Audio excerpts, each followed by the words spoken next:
2 సంవత్సరాలు పూర్తి చేసుకుంటున్న సందర్భంలో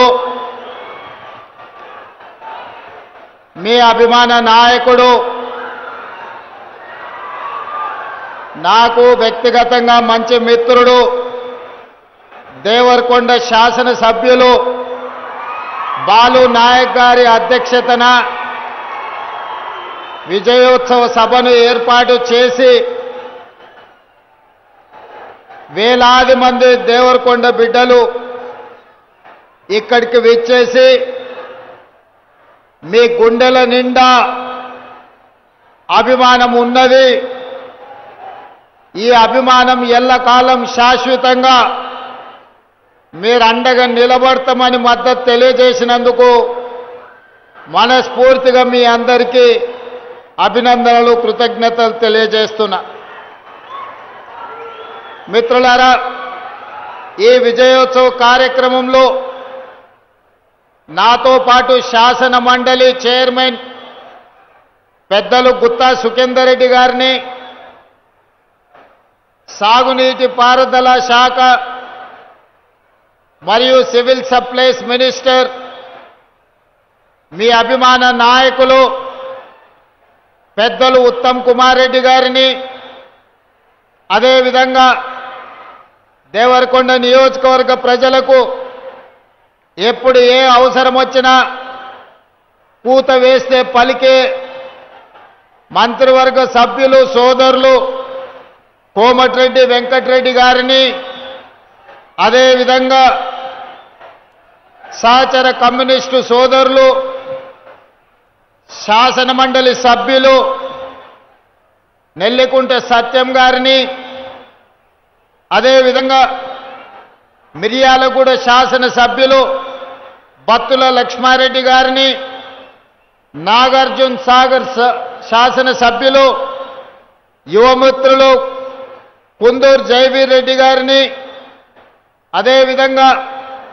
తుంగతుర్తి శాసన సభ్యులు మిత్రులు మందుల సామిల్ గారిని, అదేవిధంగా మీకు ఆనుకొని ఉన్న ఈ పక్కనే ఉండే నా సొంత శాసనసభ నియోజకవర్గమైన అచ్చంపేట శాసన సభ్యులు డాక్టర్ వంశీకృష్ణ గారిని, దేవరకద్ర శాసన సభ్యులు మిత్రులు మధుసూదన్ రెడ్డి గారిని, వివిధ కార్పొరేషన్లకు సంబంధించిన చైర్మన్లను, మాజీ శాసన సభ్యులను, ప్రభుత్వ అధికారులను, ప్రాణ సమానులైన కాంగ్రెస్ పార్టీ కార్యకర్తలు వేలాదిగా తరలి వచ్చి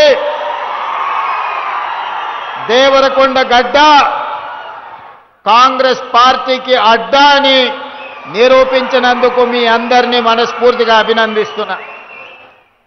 మిత్రులారా, సరిగ్గా 2 సంవత్సరాల క్రితం డిసెంబర్ మాసం 2023 నాడు మీ ఓటుని ఆయుధంగా మార్చి 10 సంవత్సరాలు తెలంగాణ ప్రజల్ని పట్టి పీడించి ఘడీల పాలనను రుచి చూపించిన విర్రవీగుతున్న నాయకులను మీ ఓటు అనే ఆయుధంతో గడీలను కుప్పకూల్చి ప్రజా పాలనను ఇందిరమ్మ రాజ్యాన్ని తెచ్చుకొని మనం 2 సంవత్సరాలు పూర్తి చేసుకొని ఆ 2 సంవత్సరాల విజయోత్సవ సభను ఈనాడు దేవరకొండ శాసనసభ నియోజకవర్గంలో మనం ఏర్పాటు చేసుకున్నాం. మిత్రులారా, ఇవాళ మీరు ఆలోచన చేయండి. ఈ నల్గొండ జిల్లాకు ఒక చైతన్యం ఉన్నది. ఈ నల్గొండ జిల్లాకు, ఈ ప్రాంత గాలికి నీరుకు ఒక పోరాట పౌరుషం ఉన్నది. ఆనాడు నిజాం నవాబులు ఇక్కడి ప్రజల్ని పీడిస్తున్నప్పుడు, ఈ ప్రాంతం మీద ఆధిపత్యం చెలాయిస్తున్నప్పుడు, ఈ ప్రాంతంలో దోపిడీకి పాల్పడుతున్నప్పుడు, ఈ ప్రాంతానికి విముక్తి కలగాలి, భూమి కోసం, భుక్తి కోసం, విముక్తి కోసం సాయుధ రైతాంగ పోరాటాన్ని నిర్మించి ఆనాటి నిజాము ప్రభువులనే దిగంతాలకు తరిమి కొట్టిన ప్రాంతం ఈ నల్లగొండ ప్రాంతం. ఈ ప్రాంతం గురించి చర్చించాలి అంటే ఓ రావి నారాయణ రెడ్డిని, ఓ ఆరుట్ల కమలాదేవిని, ఓ మల్లు స్వరాజ్యంను, భీమిరెడ్డి నరసింహారెడ్డిని, ఒక ధర్మ భిక్షంను, ఒక దొడ్డి కొమరయ్యను తలుచుకోకుండా ఈ నల్లగొండ జిల్లా చరిత్ర అసంపూర్తిగానే ఉంటుంది అని మనం అనుకోవచ్చు. కొండా లక్ష్మణ్ బాపూజీ గారి త్యాగం వల్ల కొండా లక్ష్మణ్ బాపూజీ గారు నిలవ నీడనిస్తే పార్టీని పెట్టుకున్న వాళ్ళు వారు మరణించినప్పుడు కనీసం పరామర్శించడానికి కూడా ముందుకు రాలే. అదేవిధంగా ఈనాడు డాక్టర్ బాబాసాహెబ్ అంబేద్కర్ గారి వర్ధంతి, వారిచ్చిన రాజ్యాంగ స్ఫూర్తి, రాజ్యాంగం యొక్క హక్కు ఈనాడు తెలంగాణ రాష్ట్రం ఏర్పడడానికి పునాదులు వేసింది. శ్రీమతి సోనియా గాంధీ గారి త్యాగం, డాక్టర్ బాబాసాహెబ్ అంబేద్కర్ గారు ఇచ్చిన స్ఫూర్తి, ఆర్టికల్ 3 ప్రకారం ఈనాడు మనం తెలంగాణ రాష్ట్రాన్ని ఏర్పాటు చేసుకున్నాం. వాళ్ళందరి స్ఫూర్తితోనే, శ్రీమతి సోనియా గాంధీ గారి ఆశీర్వాదంతో, డాక్టర్ బాబాసాహెబ్ అంబేద్కర్ గారి స్ఫూర్తితో ఈనాడు ప్రజాపాలన, ఇందిరమ్మ రాజ్యంలో మనం సంక్షేమము, అభివృద్ధిని రెండు కళ్ళలాగా భావించి ఈనాడు ముందుకు వెళ్తున్నాం. మిత్రులారా, ఇప్పటి దగ్గర పెద్దలు ఉత్తమ్ కుమార్ రెడ్డి గారు చెప్పిండ్రు, ఆనాడు 10 సంవత్సరాల పాలనలో ఏ పేదవాడికి కూడా రేషన్ కార్డు ఇవ్వాలి, పెళ్ళైన కోడలు ఇంటికొస్తే కనీసం ఆ కోడలు పేరు ఇంటి రేషన్ కార్డులో చేర్చాలన్న సోయి గత ప్రభుత్వానికి లేకుండే. తల్లిగారింటి నుంచి అత్తగారింటికి వచ్చినప్పుడు భూమి లేకపోయినా, ఇల్లు లేకపోయినా ఆ పేదవాళ్లకు, ముఖ్యంగా గిరిజన ఆడబిడ్డలకు రేషన్ కార్డులో పేరుంటే ఆ కుటుంబ సభ్యురాలైనట్టుగా గుర్తింపు ఉండేది. కానీ ఆనాటి ప్రభుత్వం 10 సంవత్సరాలు ప్రజలు చెప్పులు అరిగేలా తిరిగినా పేదలకు రేషన్ కార్డు ఇవ్వాలన్న ఆలోచన చేయలేదు. కానీ అదే మన ప్రభుత్వం వచ్చిన తర్వాత, ఉత్తమ్ కుమార్ రెడ్డి గారు మంత్రిగా బాధ్యతలు చేపట్టిన తర్వాత తెలంగాణ రాష్ట్రంలో నలుమూలల నుంచి, తండాలలో, గూడాలలో, మారుమూల పల్లెల్లో ఏ పేదవారు ముందుకు వచ్చినా ప్రతి వారికి రేషన్ కార్డు ఇవ్వడమే కాకుండా ఉన్న రేషన్ కార్డులో కూడా కొత్త పేర్లను నమోదు చేసి ఈనాడు వాళ్ళ ఆత్మ గౌరవాన్ని నిలబెట్టడం జరిగింది. ఒక్క దేవరకొండ శాసనసభ నియోజకవర్గంలోనే మీ అభిమాన శాసనసభ్యులు బాలు నాయక్ గారు 14,000 రేషన్ కార్డులు ఇప్పించడం ద్వారా రాష్ట్రంలోని అత్యధికమైన రేషన్ కార్డులు దేవరకొండ నియోజకవర్గ ప్రజలకే దక్కింది. ఈనాడు ఈ పాలనలో పేదలకు న్యాయం జరిగింది. అదే కాదు, ఇవాళ మీరు ఆలోచన చేయండి, రాష్ట్ర ప్రభుత్వం ప్రవేశపెట్టిన ప్రతి పేదవాడి ఇంటికి 200 యూనిట్లు ఉచిత కరెంట్ ఇస్తే 50 లక్షల కుటుంబాలు ఇవాళ తెలంగాణ రాష్ట్రంలో ప్రతి వాడి ఇంట్లో ఇవాళ విద్యుత్తు వెలుగులు ఉన్నాయి అనంటే 200 యూనిట్లు ఉచిత కరెంటు పేదవాళ్లకు అందించడం వల్ల ఈరోజు గుండెల నిండా నిద్ర పోగలుగుతున్నారు పేదవాళ్ళన్న సంగతి ఈరోజు మనం గుర్తు చేసుకోవాలి. ఇదే కాదు, ఆనాడు దొడ్డు బియ్యం మా అక్కలు ఈ పక్కన ఉండ్రు, నా ఎదురుగుంటే ఇంకా బాగుండేది, మా అక్కలు ఆ పక్కన ఉండ్రు. ఇవాళ మా అక్కల్ని, మా చెల్లెళ్ళని, నీడికి వచ్చిన వాళ్ళని, మా పెద్దమ్మల్ని నేను అడుగుతున్నా, ఆ ఎల్ల దొడ్డు బియ్యం ఇస్తే బర్లకు దాననన్న పెట్టేది, లేకపోతే రేషన్ కార్డు, రేషన్ షాపోడికే 11 రూపాయలకు తెగ నమ్ముకునేది. కానీ ఇవాళ ఉత్తమ్ కుమార్ రెడ్డి గారు మంత్రిగా అయిన తర్వాత తుంగతుర్తి శాసనసభ నియోజకవర్గంలో రేషన్ కార్డుల పంపిణీ కార్యక్రమాన్ని ప్రారంభించడం, హుజూర్ నగర్ శాసనసభ నియోజకవర్గంలో సన్న బియ్యం పంపకాలు మొదలుపెట్టినాం. ఇవాళ 3,10,00,000 మంది తెలంగాణ బిడ్డలు సన్న బియ్యం తింటున్నారు. ఆ సన్న బియ్యంతోనే సంటి పిల్లలకు బుక్కెడు బువ్వ ఈరోజు కన్న పిల్లలకు తినిపిస్తున్నారు మా అక్కలు, మా చెల్లెళ్ళు. అంటే ఈరోజు ఈ ప్రభుత్వంలో, ఇందిరమ్మ రాజ్యంలో పేదవాడి కడుపు నింపాలి, పేదలకు న్యాయం జరగాలి, పేదల ఆకలి తీర్చినప్పుడే నిజమైన ఇందిరమ్మ రాజ్యమని ఈనాడు మన ప్రభుత్వం సంపూర్ణంగా విశ్వసిస్తుంది. కాబట్టి ఆ శాఖకు సంబంధించిన మంత్రివర్యులు ఉత్తమ్ కుమార్ రెడ్డి గారు ప్రతి పేదవాడికి ఇవాళ రాష్ట్రం మొత్తం మీద సన్న బియ్యం అందిస్తారు. ఇవాళ కొంతమంది మాట్లాడుతున్నారు ఇతర రాష్ట్రాలలో లేవా అని.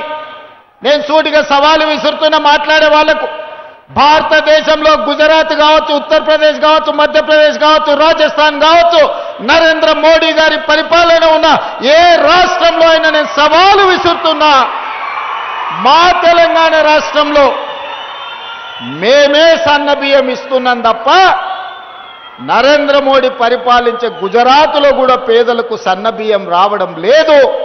మేం ధైర్యంగా సవాలు విసిరి దేవరకొండ గడ్డ మీద నుంచి మాట్లాడుతున్నాం.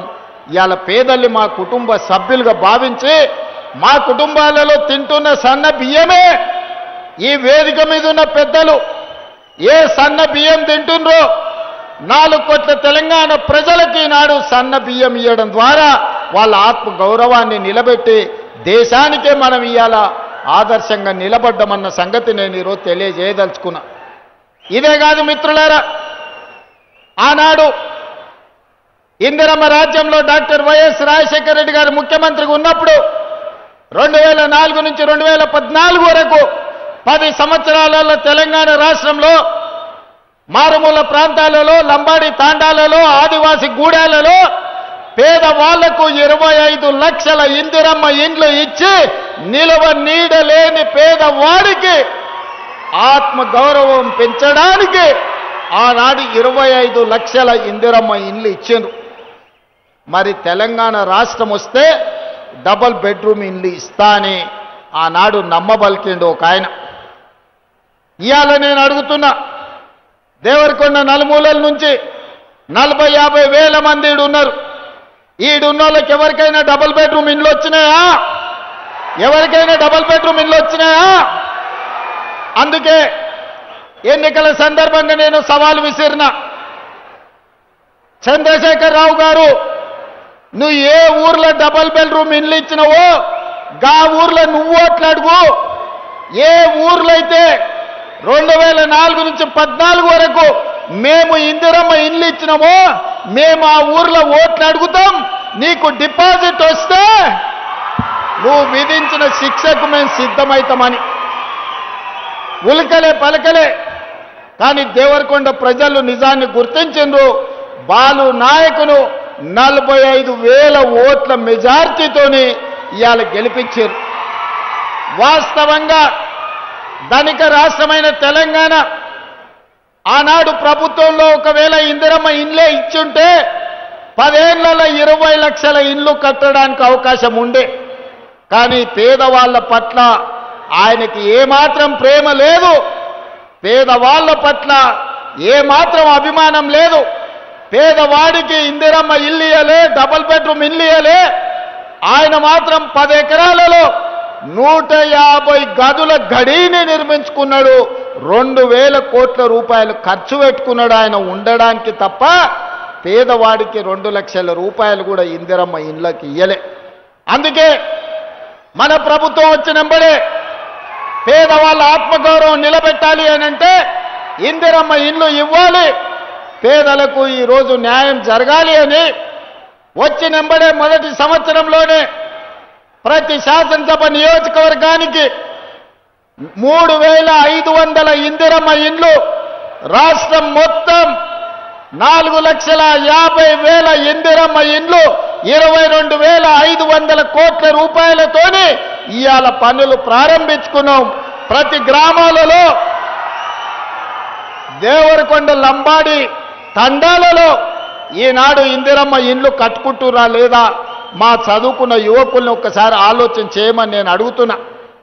నిజంగానే ఆ 10 ఏళ్ళు కాంగ్రెస్ అధికారంలో ఉండుంటే 20 లక్షల ఇందిరమ్మ ఇండ్లు కట్టేటోళ్ళం, 20 లక్షల పేదలు సొంత ఇంటి యజమానులు అయ్యేటోళ్ళు. 10 ఏళ్లలో జరిగిన తప్పును సరిదిద్ది మొన్నటికి మొన్న 2 ఏళ్ల కింద మన ప్రభుత్వం వచ్చింది కాబట్టే 4.5 లక్షల ఇండ్లు ఇవాళ పేదలకు ఇచ్చినాం. ఇదే కాదు, చెంచులున్న ప్రాంతంలో, ఐటీడీఏ ప్రాంతంలో ఎక్కువ పేదవాళ్ళు ఉంటారు, గిరిజనులు ఉంటారని అదనంగా ఇంకొక 25,000 ఇండ్లు ఆ పేదలకు అదనంగా ఇవ్వడానికి ప్రత్యేకంగా జీవో ఇచ్చి గిరిజనులకు, ఆదివాసీలకు, చెంచులకు ఈనాడు ప్రత్యేకమైన ఇండ్లు ఇవ్వడం జరిగింది. ఎందుకంటే ఈ ప్రభుత్వమే పేదలది, ఈ ప్రభుత్వమే లంబడోళ్ళది, ఈ ప్రభుత్వమే ఆదివాసీలది. ఈ ప్రభుత్వం ఉన్నదే లంబాడి సోదరులకు ఎస్టీ రిజర్వేషన్లు ఇచ్చింది ఇందిరమ్మ. మీ ఊర్లో చదువుకున్న జైపాల్ రెడ్డి ఆనాడు కష్టపడి దేవరకొండ బడిలో చదువుకున్న జైపాల్ రెడ్డి లంబడోళ్లను ఎస్టీలో ఇవాళ చేర్పించిండు. ఆడ ఈడ కొంతమంది కుట్రలు చేస్తారు. ఎవరెన్ని కుట్రలు చేసినా గిరిజనుల మధ్యలో పంచాయతీ తెంచి అందరు కలిసి ఉండేటట్టుగా ఈ ప్రభుత్వం ముందుకు తీసుకెళ్తే తప్ప ఒకరికి అన్యాయం చేసి ఇంకొకరిని ఏదో చెయ్యాలన్న ఆలోచన ఈరోజు మన ప్రభుత్వానికి లేదు. అదేవిధంగా రైతు రుణమాఫీ కావచ్చు, 1,00,000 రూపాయలు అన్నాడు, 4 విడతలు అన్నాడు, మిత్తి కడతాను అన్నాడు. శివరాకరికి రైతుల నెత్తి మీద అప్పు పెట్టిండు, చేతిలో సిప్ప పెట్టిండు, ఆయన పోయి ఫామ్ హౌజ్లో వండుకుండు. కానీ రుణమాఫీ జరగలే. ఆయన ఇచ్చింది మిత్తికే సరిపోయింది, అసలు అట్లే మిగిలిపోయింది. అందుకే మన ప్రభుత్వం అధికారంలోకి రాగానే 2,00,000 రూపాయల రైతు రుణమాఫీ చేస్తామని చెప్పి అధికారంలోకి వచ్చిన మరుక్షణం 25,35,000 రైతు కుటుంబాలకు 20,614 కోట్ల రూపాయలు రైతు రుణమాఫీ చేసి రుణ విముక్తులను చేసి రైతు అంటే రాజు, వ్యవసాయం దండుగ కాదు, వ్యవసాయాన్ని పండుగ చేస్తామని మన ప్రభుత్వం నిరూపించింది. అదే కాకుండా ఆనాడు చెప్పిండు కాంగ్రెస్ వస్తే కరెంటు ఉండదని, కాంగ్రెస్ వస్తే రైతు బంధు బంద్ అవుతుందని. నేను ఇవాళ మా యువకులను అడుగుతున్న, ఎక్కడైనా కరెంటు బంద్ అయిందా?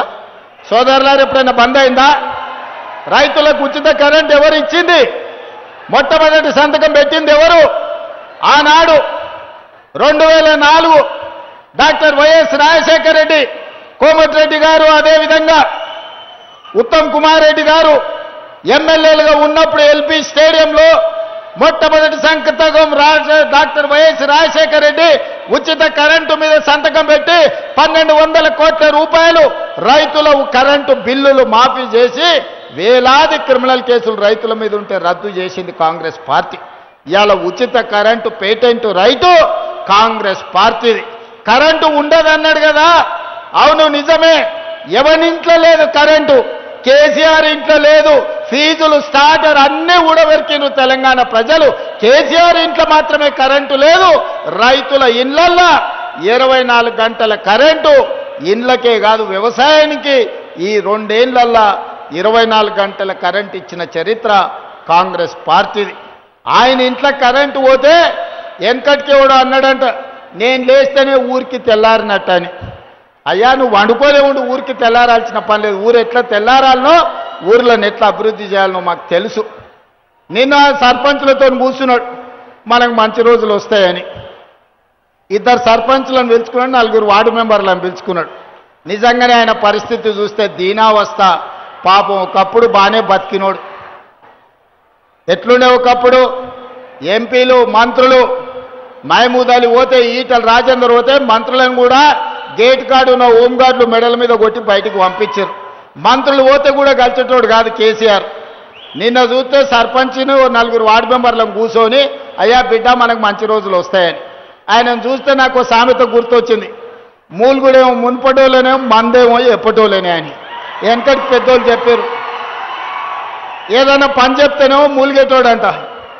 మందు ఉన్నది రా దావత్ అంటే నాకు కావాల్సిందే, నాకు ఆపు కావాలి, ఫుల్ కావాలని.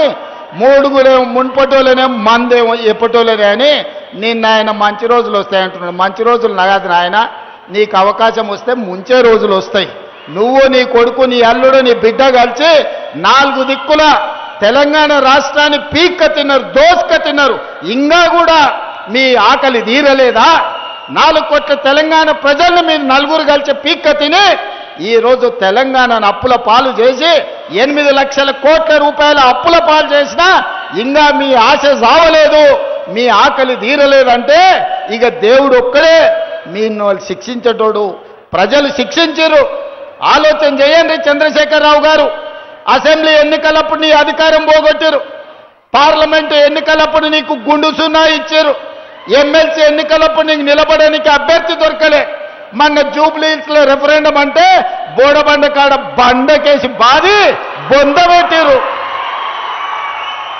మాకెవ్వడు అక్కర్లేదు, మా కాంగ్రెస్ పార్టీ కార్యకర్తలు మా దిక్కుంటే నీ పక్కనే నీ కొడుకుంటే చాలు నీ పార్టీని బొందబెట్టనీకే. నీకెవ్వడు అక్కర్లేదు, నీ కొడుకే ఒక గుదిబండ. ఆ బండ ఉన్నంతసేపు నీ పార్టీని బొందబెడతారు. ఇక మంచి రోజులు ఎట్లకెళ్ళి వస్తాయి కేసీఆర్? తెలంగాణ ప్రజలకు మంచి రోజులు వచ్చినాయి. తెలంగాణ ప్రజలకు 24 గంటలు విద్యుత్ వచ్చింది. తెలంగాణ ప్రజలకు సన్న బియ్యం వచ్చినాయి. తెలంగాణ ప్రజలకు రేషన్ కార్డు వచ్చింది. తెలంగాణ ప్రజలకు రైతు రుణమాఫీ జరిగింది. తెలంగాణ ప్రజలకు రైతు భరోసా పథకం వచ్చింది. మా ఆడబిడ్డలకు 27,000 కోట్ల రూపాయలు సున్నా వడ్డీ వచ్చింది. మా ఆడబిడ్డలకు ఆర్టీసీ బస్సులు వచ్చినాయి. మా ఆడబిడ్డల ఆర్టీసీ బస్సులో ఉచితంగా అమ్మగారింటికి పోవాలన్నా, అమ్మవారిని దర్శించుకోవాలన్నా, దేవరకొండలో ఉండే వెంకటేశ్వర్ల స్వామికి ఆలయానికి రావాలన్నా మా ఆడబిడ్డలు ఉచిత బస్సులో ఈరోజు ప్రయాణం చేస్తున్నారు.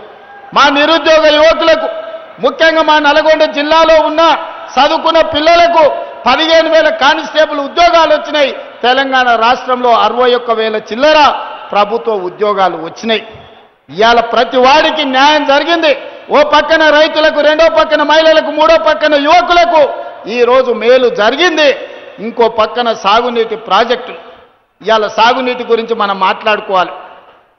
ఎస్ఎల్బీసీ 2005లో ప్రారంభించారు.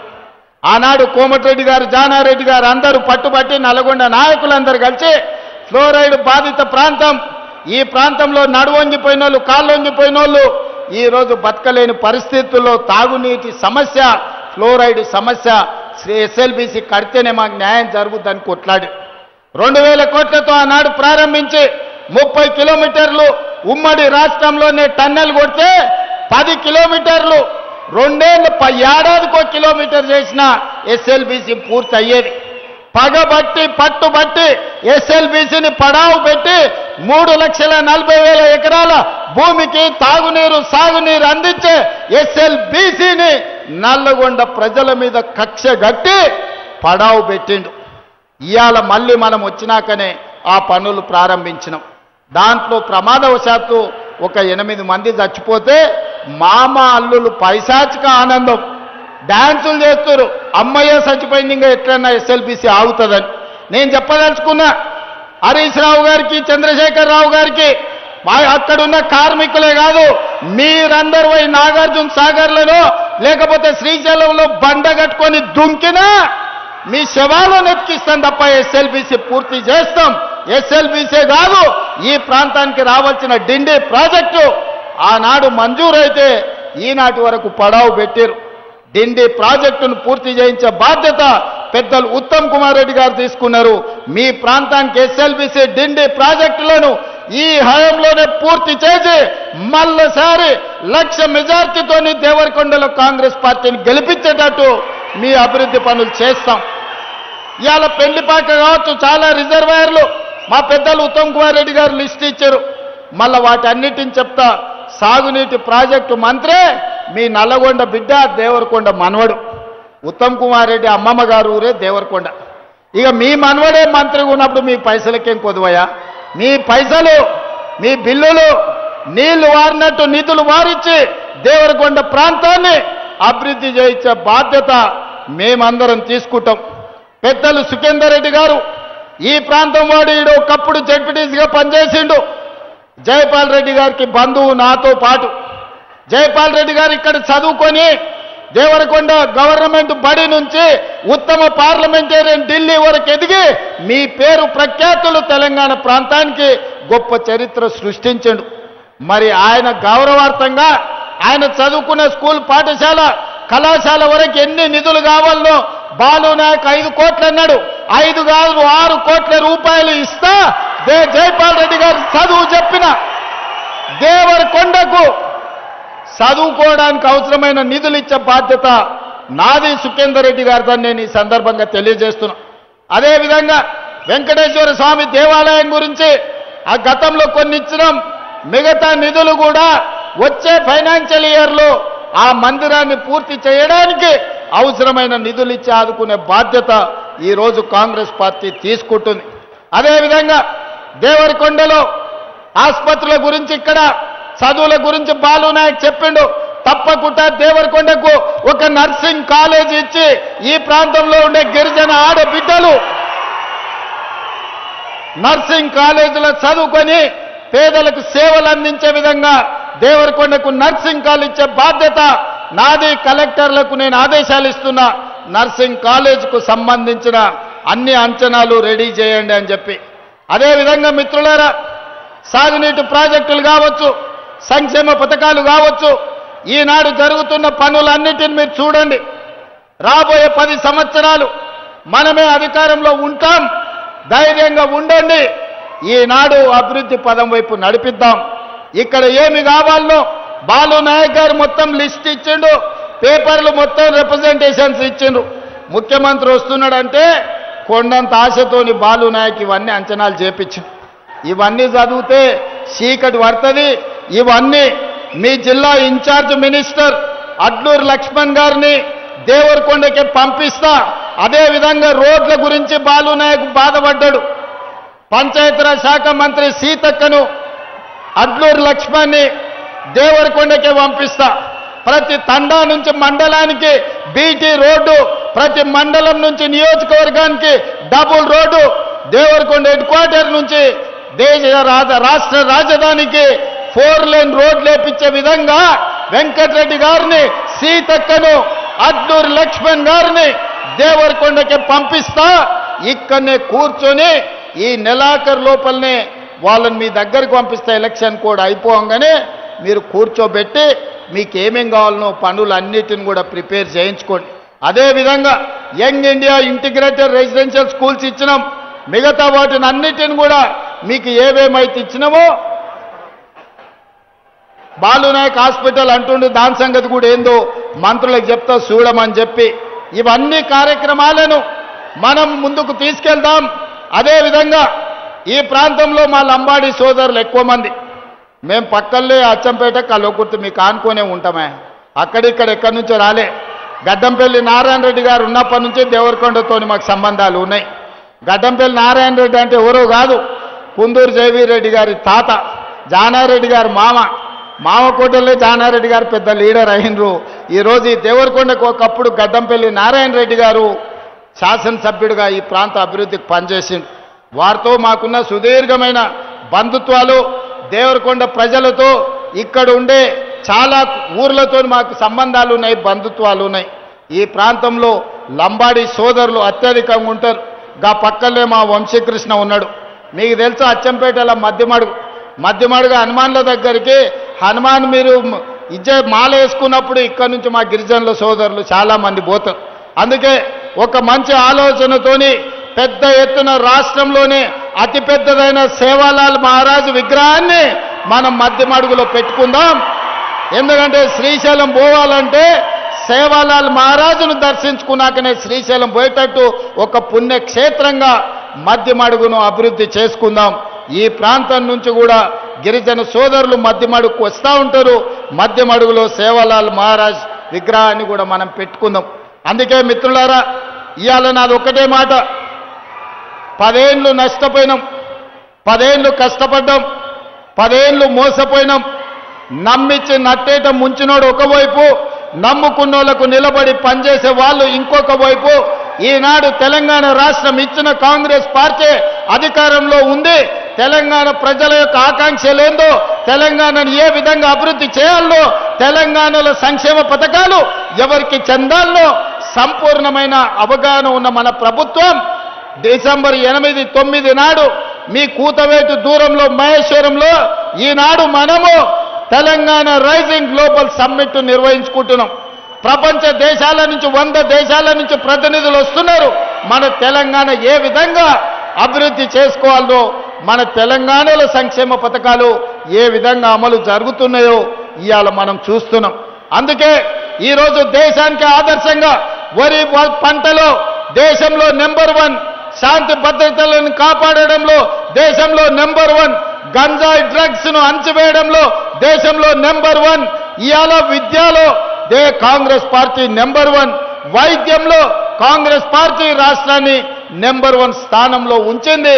రాబోయే రోజుల్లో ఈ రాష్ట్రాన్ని దేశంలోనే మొదటి స్థానంలో నిలబెట్టి దేశానికి ఆదర్శంగా నిలబడే తెలంగాణ మోడల్ ఈ తెలంగాణ రాష్ట్రంలో ప్రకటిస్తాం. ఈ రోజు తెలంగాణని అభివృద్ధి పదం వైపు నడిపిస్తాం. దేవరకొండ అభివృద్ధికి సంపూర్ణంగా సహకరిస్తానని తెలియజేస్తూ తొందరలోనే అడ్లూరి లక్ష్మణ్ సీతక్కను కోమటిరెడ్డి వెంకటరెడ్డి గారిని మీ నియోజకవర్గంలో సమీక్ష సమావేశాన్ని పంపిస్తా. ఏమేమి కావాలనో అంచనాలు వేసి దేవరకొండకు అందిస్తా. మీరు ఎవళ్ళ వేళలా ఇదే విధంగా అండగా నిలబడండి. బాలు నాయకుని గెలిపిస్తూనే ఉండండి. ఈ ప్రాంతాన్ని అభివృద్ధి చేసే బాధ్యత నేను తీసుకుంటాను తెలియజేస్తూ, అయ్యా మా బాలు చెప్తున్నాడు, సార్ సర్పంచులను మంచోళ్ళని చేయరు సార్, లేకపోతే సతాయిస్తారు, కాళ్ళలో కట్టె పెడతారని. నేను కూడా చెప్తున్నా, క్వార్టర్కో ఆపుకో ఫుల్లుకో మాటలు చెప్పడానికి ఓటు వేయకండి. కొంతమంది పొంకనాల పోషకాళ్ళు ఉంటారు ఊర్లలో, 3 ఎడ్లు 36 దొడ్లు నేను మనకు చెప్తారు. నమ్మి పోసపోతే నష్టపోతాం. మంచోళ్ళని సర్పంచులకు ఎన్నుకోండి, మంత్రులతో కలిసి పనిచేసేటోళ్ళని ఎన్నుకోండి, ఎమ్మెల్యేకు సహకరించేటోళ్ళని ఎన్నుకోండి. అప్పుడే మీ ఊరికి రోడ్డు వస్తుంది, గుడి వస్తుంది, బడి వస్తుంది, తాగనిక నీళ్ళు వస్తాయి, రైతు రుణమాఫీ జరుగుతుంది, రైతు భరోసా వస్తుంది, ఇందిరమ్మ ఇండ్లు వస్తాయి. మా అక్కలకి ఇంకా కొంతమందికి ఇందిరమ్మ చీరలు రాలేదని నాకు తెలిసింది. మా బాలు నాయకు మా వాళ్ళకి అందరికీ చెప్తున్నా, ఏ ఒక్క ఆడబిడ్డ కూడా చీర రాలేదంటే ఎవరిని మా బాలు నాయకు సహా మీ ఇంటికాడికి పంపించి మీ చీర మీ ఇంటికి పంపిస్తాక్క. 18 ఏళ్ళు నిండిన ప్రతి ఆడబిడ్డకు తెలంగాణ రాష్ట్రంలో 1 కోటి మంది ఆడబిడ్డలకు ఇందిరమ్మ చీరలు మీ ఇంటికాడికి తెచ్చిచ్చే బాధ్యత మేం తీసుకుంటాం. ఆ పక్కన మా అక్కలందరూ ఇందిరమ్మ చీరలు కట్టుకొని వచ్చిండ్రు. ఎట్లా కలకలలాడుతురో చూడు, పండుగ పూట ఉన్నట్టు. ఇందిరమ్మ చీర ఆడబిడ్డకు సారే. ఎప్పుడైనా మీ సోదరుడిగా ఆడబిడ్డలకు పండుగ పూట చీర పెట్టి సార పండుగ చేయాలని నాడు నిర్ణయం తీసుకున్నాం. ప్రతి ఆడబిడ్డకు చీర పంపిణీ, చీర వస్తుంది. ఇందిరమ్మ చీర కట్టుకోండి, సర్పంచ్కు ఓటేయండి. మీ అందరికీ తెలియజేస్తూ సెలవు తీసుకుంటున్నా.